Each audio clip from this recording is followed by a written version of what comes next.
Cette chose que tu veux absolument accomplir, mon ami, vas-tu vraiment la faire? Ou vas-tu, comme à chaque fois, écouter cette petite voix dans ta tête et ne rien faire? Le regard des autres, c'est pas facile à affronter. Certains ont la chance d'en avoir rien à faire, mais pour 99% des gens, le regard des autres, c'est une pression tellement immense que le simple fait de penser à l'encontre de ce que les autres disent ou font provoque un sentiment de culpabilité. Ce sentiment de culpabilité qui nous empêche de devenir ce qu'on doit être. Au final, on se bride pour ressembler aux autres, alors que notre objectif est peut-être à des années-lumière de ce que tout le monde devient.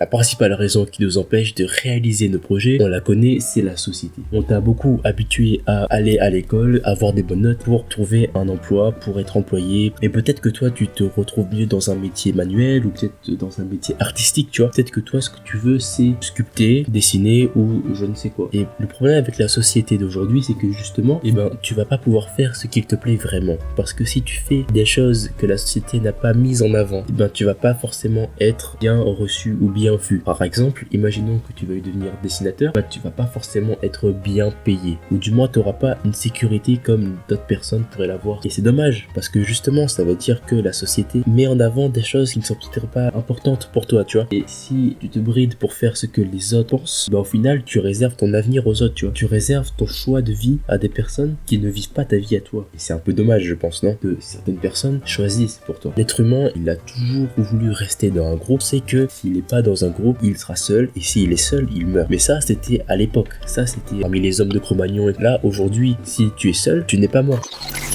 Et pourtant, il y a des gens qui ont l'air de ne jamais subir cette pression de la société et ils reçoivent tous la même remarque. Comment tu fais? Ces gens-là, ils ont tout simplement compris que pour faire ce qui nous tient à cœur, il faut se lancer, car même si on ne fait rien, on va être critiqué. Tu te lances, tu te fais critiquer. Tu ne te lances pas, tu te fais critiquer aussi. Parce que si tu ne fais rien, on va dire que tu n'es bon à rien. Alors que si tu te lances dans un truc, on va te juger parce que les gens sont peut-être jaloux ou parce que les gens ne sont pas d'accord avec ce que tu veux faire. Mais si tu ne te lances jamais, comment est-ce que tu pourrais réaliser tes rêves? Une vie sans rêve, ça sert à rien. Si on ne rêve plus, à quoi bon rêver? Et c'est vraiment dommage que beaucoup de gens se brident comme ça, parce que je sais pas, son pote il a fait policier, donc moi aussi je vais faire policier. Et c'est pas comme ça que ça marche. Imaginons que toi tu aimais faire rédacteur web, et à faire rédacteur web, pourquoi tu vas t'embêter à aller te faire taper sur la tronche tous les samedis soirs à Paris, alors que tu peux faire un métier où tu te sens heureux? C'est ça le problème aussi, c'est que on est jugé, mais nous aussi on juge, et on se juge par rapport aux autres, et on se juge par rapport à soi-même.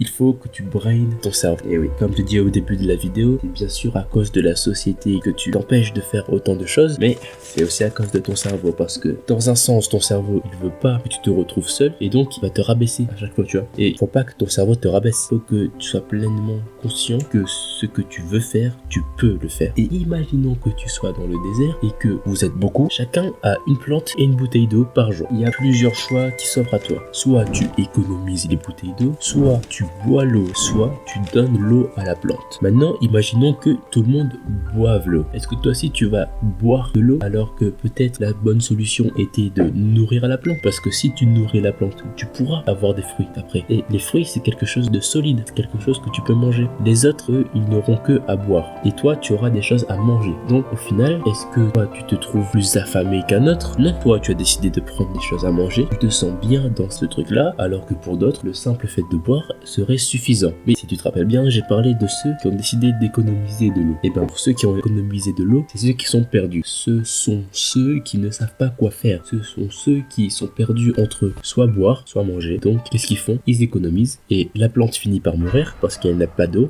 et ils finissent par mourir eux aussi parce qu'ils pensent que la meilleure solution est d'attendre alors que le temps file.